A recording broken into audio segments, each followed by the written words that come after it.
All right, let's bring in Julia Manchester, national politics reporter with our partners at The Hill. Julia, thank you for your time.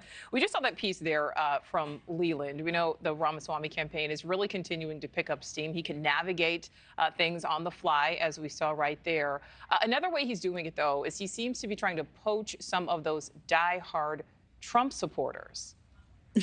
Yeah, it's a good point, Nicole. And it's interesting because he's trying to poach those very diehard pro-MAGA Trump supporters. But at the same time, though, he's aligned himself with former President Trump on a number of issues. You know, last week or a few weeks ago, when former President Trump was indicted in the January 6th federal case, we saw that Ramaswamy was out in front of the courthouse. And he even announced plans to sue the Department of Justice over, their investigation into President Trump and to get more information on those investigations. So, he has an interesting strategy with trying to almost suck up to the former president in a way, or align himself with him in a way that would seem like he is running in parallel with him, while at the same time trying to poach his voters. All right, so Julia, we talked at the top of this about him polling in third place. There's many cases where that wouldn't seem like a good thing. In this case, it is. I mean, at this point on the GOP side, is it a race for third place behind Trump and DeSantis?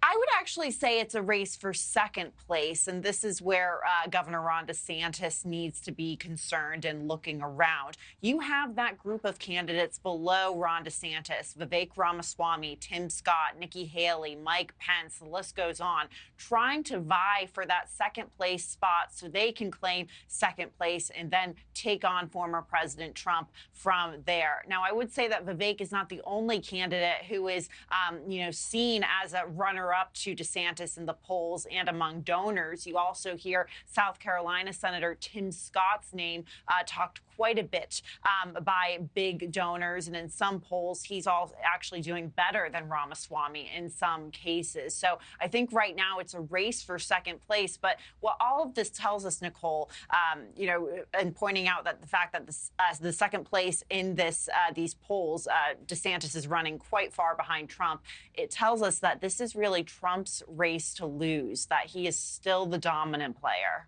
Oh, Julia, you set me up perfectly, because that's my next question. I mean, we had this big weekend coming off of it for the GOP presidential hopefuls at the Iowa State Fair. There's this, another indictment looming against the former president that could come down potentially as soon as today. But as you said, he is still the front runner, and we are talking about by a long shot.